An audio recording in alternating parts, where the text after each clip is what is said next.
नमस्कार साथियों, insight academy के डिजिटल प्लेटफॉर्म पर आप सभी का स्वागत है।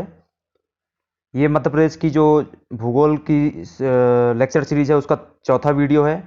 इसमें कि पहले हमने 3 वीडियोज में मध्य प्रदेश की भौगोलिक स्थिति क्या होती है उसके संबंध में देखा हुआ है। उसके अलावा मध्य प्रदेश की भूगर्भिक संरचना क्या है उसके बारे में देखा है, और मध्य प्रदेश की जो भौतिक संरचना है उसके बारे में भी हमने देखा हुआ है। आज के इस लेक्चर में, चौथे लेक्चर में, हम मध्य प्रदेश की पर्वत श्रृंखलाओं के बारे में चर्चा करने वाले हैं।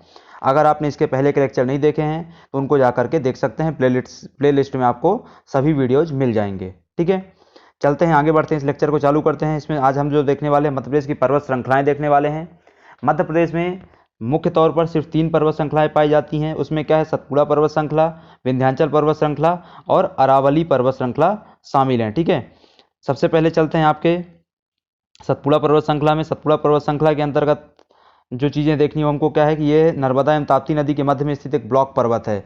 यह कैसा है, एक वलित पर्वत है। कैसा पर्वत है, एक वलित पर्वत है। अच्छे से याद रखिएगा, किन नदियों के मध्य स्थित है आपका ये, नर्मदा नदी और ताप्ती नदी के मध्य स्थित है। ठीक है, आपका जो ये क्या है, नर्मदा नदी बहती है आपकी यहाँ पे, और इधर क्या है, ताप्ती नदी बहती है। ठीक है, इन दोनों नदियों के मध्य क्या है, आपकी सतपुड़ा पर्वत श्रृंखला स्थित है पूरी। ठीक है, सतपुड़ा पर्वत के उत्तर में क्या है, आपका विंध्याचल पर्वत श्रृंखला स्थित है। अगर आप अच्छे से देखेंगे यहाँ मैप में तो क्या है आपका, ये सतपुड़ा पर्वत श्रृंखला जो है इसके उत्तर में क्या है, ये आपकी, ये क्या है आपकी विंध्याचल पर्वत श्रृंखला है। ठीक है, कौन सी श्रृंखला है, विंध्याचल पर्वत श्रृंखला। ये क्या है, किससे बनी हुई है, ग्रेनाइट और बेसाल्ट चट्टानों से बनी हुई है। ठीक है, ग्रेनाइट और बेसाल्ट चट्टानों से। अब इसमें जो महत्वपूर्ण चीज आती है वो ये है कि सतपुड़ा पर्वत श्रृंखला को 3 हिस्सों में डिवाइड किया गया है। सतपुड़ा पर्वत श्रृंखला को 3 हिस्सों में कौन कौन से में डिवाइड किया गया है, राजपीपला की श्रेणियां, महादेव की श्रेणियां और मैकाल की श्रेणियां। ठीक है, सबसे पहले देखते हैं राजपीपला की श्रेणियों के बारे में। देखिए, जो सतपुड़ा पर्वत श्रृंखला है वो क्या है, गुजरात और महाराष्ट्र से लेकर, ठीक है, सिर्फ मध्य प्रदेश में इसका विस्तार नहीं है, गुजरात और महाराष्ट्र से लेकर के मध्य प्रदेश और इससे आगे होते हुए आपका पूरा कहाँ है, ये छत्तीसगढ़ तक विस्तृत है। कहाँ तक, छत्तीसगढ़ तक विस्तृत है। टोटल 4 से 5 राज्यों में इसका क्या है, विस्तार है।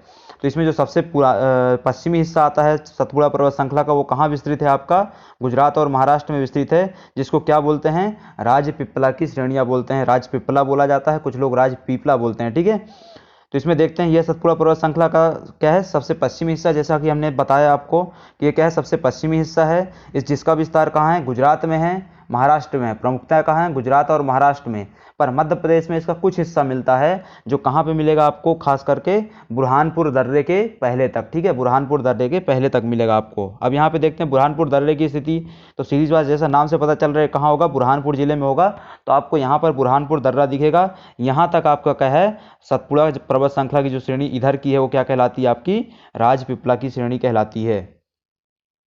आगे चलते हैं, जो राजपीपला की श्रेणी है उसकी जो औसत चौड़ाई है वो कितनी है, 60 किलोमीटर है। ठीक है, 60 किलोमीटर, जिसको क्या कहा जाता है, पश्चिमी सतपुड़ा भी कहा जाता है सामान्य तौर पर। ऐसा क्यों है, क्योंकि ये सतपुड़ा का पश्चिमी भाग है, इसलिए पश्चिमी सतपुड़ा भी कहते हैं। ठीक है, अब जो आपके लिए जो बहुत फैक्ट के रूप में बहुत इंपॉर्टेंट चीज़ है वो क्या है कि इसमें जो पूरी राजपीपला श्रेणी है उसको भी फर्दर डिवाइड किया गया है कई छोटी छोटी श्रेणियों में। ठीक है, हिल्स में, उसको अच्छे से याद रखना है। जो बड़वानी हिल्स है, असीरगढ़ हिल्स है, ग्वालीगढ़ हिल्स है, बड़वानी, असीरगढ़ और ग्वालीगढ़, ये तीनों जो हिल्स हैं वो किसका पार्ट है, आपके राजपीपला श्रेणी का पार्ट है। और राजपीपला श्रेणी किसका पार्ट है, आपकी सतपुड़ा पर्वतमाला का पार्ट है। ठीक है, जो राजपीपला श्रेणी है इसकी जो सबसे ऊंची चोटी है वो क्या कहलाती है, चूलगिरी कहलाती है, जिसकी हाइट कितनी है, 1215 मीटर। कितनी है, 1215 मीटर है। ठीक है, तो इसमें आपको काम की चीज़ें क्या क्या हो गई, राजपीपला कहाँ है, गुजरात महाराष्ट्र में विस्तृत है। जो इसकी अंतर्गत श्रेणियाँ आती हैं वो क्या है, बड़वानी, असीरगढ़ और ग्वालीगढ़ आती हैं। और चूलगिरी इसकी हाईएस्ट पीक है, हाईएस्ट पॉइंट है। ठीक है, आगे चलते हैं, महादेव श्रेणी के बारे में देखते हैं। जो आपके सतपुड़ा पर्वत श्रृंखला का क्या है, मध्य भाग है। ठीक है, मिडिल पोर्शन जो है, जो आपके कहाँ पे मिलेगा, आपके पूरा होशंगाबाद, बैतूल, यहाँ का जो रीजन मिला है आपका, यहाँ पर मिलेगा। ठीक है, जिसका विस्तार कहाँ है, मध्य प्रदेश और महाराष्ट्र में है। कैसे मध्य प्रदेश और महाराष्ट्र में है, इसको देखिए आप थोड़ा सा। अब आपका जो ये हिस्सा, इधर का हिस्सा क्या है, महादेव श्रेणी कहलाता है, जिसमें समझो कि यहाँ पे तो क्या है आपका, ये मध्य प्रदेश हो गया, लेकिन उस पर महादेव श्रेणी का यहाँ पर भी विस्तार है, और यहाँ पर आपका क्या जाता है, महाराष्ट्र राज्य का पोर्शन लग जाता है। ठीक है, इसका निर्माण किससे हुआ है, आर्कियन और गोंडवाना क्रम की चट्टानों से हुआ है। महादेव पर्वत श्रेणी का निर्माण आर्कियन और गोंडवाना क्रम की चट्टानों से ही क्यों हुआ है, इस चीज़ को समझने के लिए आप पुराने लेक्चर्स को देख सकते हैं, जिसमें भूगर्भिक संरचना के बारे में चर्चा की गई है। ठीक है, अब ये जो महादेव श्रेणी है इसके अंतर्गत कौन सी हिल आती है, इनको अच्छे से याद रखना है आपको। Nandigarh Hills, Kalibhit Hills, Dhupgarh Hills और चौरागढ़ हिल्स, 4 हिल्स आती हैं इसके अंतर्गत। इनके नाम अच्छे से कंठस्थ रखिए, नंदीगढ़, कालीभीत, धूपगढ़, चौरागढ़। जो धूपगढ़ हिल्स है ये महादेव श्रेणी और पूरी सतपुड़ा पर्वत श्रृंखला श्रेणी की क्या है, सबसे हाईएस्ट पीक है। कौन सी, धूपगढ़, महादेव श्रेणी और उसके साथ साथ सतपुड़ा पर्वत श्रृंखला की सबसे हाईएस्ट पीक क्या हो जाती है आपकी, धूपगढ़ हो जाती है, जिसकी हाइट कितनी है, 1350 मीटर। एकदम हाइट के साथ याद रखिएगा इसको, ठीक है। ये मध्य प्रदेश की सबसे ऊंची चोटी है, ये महादेव श्रेणी की सबसे ऊंची चोटी है, ये सतपुड़ा पर्वतमाला की भी सबसे ऊंची चोटी है, ठीक है। और इसके अंतर्गत क्या आता है आपका, पचमढ़ी अवस्थित है, ठीक है। आगे चलते हैं, तीसरा पार्ट जो है आपका सतपुड़ा पर्वतमाला का वो है मैकाल श्रेणी। मैकाल श्रेणी का विस्तार कहाँ है, मध्य प्रदेश और छत्तीसगढ़ में। जो आपका हमारा अमरकंटक और शहडोल का जो पूरा रीजन है, मंडला का रीजन है, वहाँ और उसके आगे छत्तीसगढ़ रीजन में क्या है, इसका विस्तार है, जिसका निर्माण भी काय से हुआ है, आर्कियन और गोंडवाना क्रम की चट्टानों से हुआ है। और इसकी सर्वोच्च चोटी क्या है आपकी, अमरकंटक है, जिसकी ऊंचाई कितनी है, 1064 मीटर। कितनी है, 1064 मीटर। कितनी है, अच्छे से याद रखिएगा, 1064 मीटर अमरकंटक की ऊंचाई है, ठीक है। आगे चलते हैं, दूसरी पर्वत श्रृंखला वो क्या है आपकी, विंध्याचल पर्वत श्रृंखला। विंध्याचल पर्वत श्रृंखला जो है ये पूरी आपकी यहाँ कहाँ से लेकर के, गुजरात से लेकर के, ठीक है, गुजरात से लेकर के कहाँ तक विस्तृत है, झारखंड तक आगे विस्तृत है। कहाँ तक, झारखंड तक विस्तृत है। मतलब ये एक बहुत लंबी पर्वत श्रृंखला है। आपका जो छोटा नागपुर का पठार है पूरा, वो आपका किसके अंतर्गत आता है, इसी विंध्याचल पर्वतमाला के अंतर्गत आता है, ठीक है। अब ये जो विंध्याचल पर्वतमाला है इसके भी यहाँ मध्य प्रदेश में जो पोर्शन पाया जाता है, ये जो मध्य प्रदेश में पोर्शन पाया जाता है इतना, इसको 3 हिस्सों में डिवाइड किया गया है, ठीक है। विंध्याचल पर्वतमाला का ये पोर्शन जो मध्य प्रदेश में पाया जाता है, इसको 3 हिस्सों में डिवाइड किया गया है। कौन कौन से हिस्से, एक को बोलते हैं, इस हिस्से को क्या बोलते हैं, विंध्याचल श्रेणी बोलते हैं। क्या बोलते हैं, अच्छे से याद रखिएगा, विंध्याचल श्रेणी बोलते हैं। इस हिस्से को क्या बोलते हैं, आपके यहाँ पे जो पाया जाता है छतरपुर पन्ना के रीजन में, आपका क्या बोलते हैं, इसको भांडेर श्रेणी बोलते हैं। और आगे जो पाया जाता है आपका इधर पे कटनी और सतना की तरफ, उसको क्या बोलते हैं, कैमूर श्रेणी बोलते हैं, ठीक है। अच्छे से याद रखिएगा, विंध्याचल पर्वतमाला जो मध्य प्रदेश में अवस्थित है उसके 3 हिस्से हैं, विंध्याचल श्रेणी, भांडेर श्रेणी, कैमूर श्रेणी, ठीक है। अब इनके बारे में आगे चल के देखते हैं थोड़ा सा। सबसे पहले आती है आपकी विंध्याचल श्रेणी, जिसका विस्तार कहाँ है, नर्मदा नदी के उत्तर में है, ठीक है। यह एक अवघर्षित पर्वत है, बहुत अच्छे से याद रखिएगा। विंध्याचल पर्वत एक अवघर्षित पर्वत है। आगे हम अरावली पर्वत पढ़ने वाले हैं, वो भी क्या है, एक क्या है, अवघर्षित पर्वत है। मतलब ये ऐसे पर्वत है जिनका निर्माण क्या है, टाइम पीरियड में, जो धरती का टाइम पीरियड उसमें सबसे पहले हुआ था, और धीरे धीरे क्या हुए, ये इनका अपघर्षण होता गया, इनका क्या है, कटाव होता गया, और आज की तारीख में जो हमको दिखते हैं ये उनकी वास्तविक ऊंचाई नहीं है। क्यों, क्योंकि इनकी ऊंचाई पहले बहुत ज़्यादा होती थी, पर हजारों सालों के क्या है, अपघर्षण के कारण क्या हुआ, इनका हाइट कम हो गई है, ठीक है। तो ये अपघर्षित पर्वत है, जिसका निर्माण किससे हुआ है, क्वार्ट्ज और बालू पत्थरों से हुआ है। किससे हुआ, क्वार्ट्ज और बालू पत्थरों से हुआ है।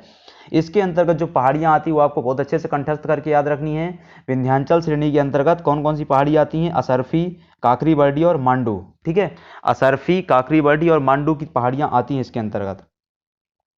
आगे चलते हैं, भांडेर पर्वत श्रेणी, इसके अंतर्गत क्या है, भांडेर पर्वत श्रृंखला के अंतर्गत क्या है, इसका मध्य भाग है। हमने देखा था वहाँ पे कैसे मध्य भाग है ये, ठीक है, जिसका विस्तार दमोह, छतरपुर और पन्ना में है, ठीक है। दमोह, छतरपुर और पन्ना में है, ठीक है। आपका क्या है, ये पूरी विंध्याचल पर्वत श्रृंखला में हमने क्या देखा था कि ये जो पश्चिमी भाग है उसको क्या बोलते हैं, विंध्याचल श्रेणी।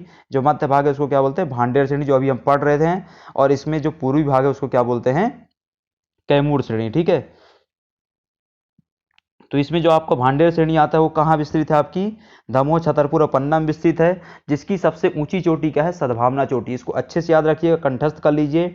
भांडेर पर्वत श्रेणी की जो सबसे ऊंची चोटी क्या है, सद्भावना चोटी है, गुडविल चोटी, जिसकी हाइट कितनी है, 752 मीटर। कितनी हाइट है उसकी, 752 मीटर। और किस जिले में अवस्थित है, ये बहुत अच्छे से याद रखना है। किस जिले में है ये, दमोह जिले में है, ठीक है। आपके व्यापम में, आयोग में, प्री में कहीं भी पूछा जा सकता है कि सद्भावना चोटी किस पर्वत श्रेणी की सबसे ऊंची चोटी है, तो आपको भांडेर पर्वत की बताना है, ठीक है। या फिर कहाँ अवस्थित है, विंध्याचल पर्वतमाला में अवस्थित है, जिसकी हाइट कितनी, 752 है मीटर, ठीक है। आगे चलते हैं, कैमूर पर्वत श्रेणी, ये क्या है, उसका पूर्वी हिस्सा हमने ऊपर डिस्कस किया हुआ है, कैसे पूर्वी हिस्सा है, ठीक है।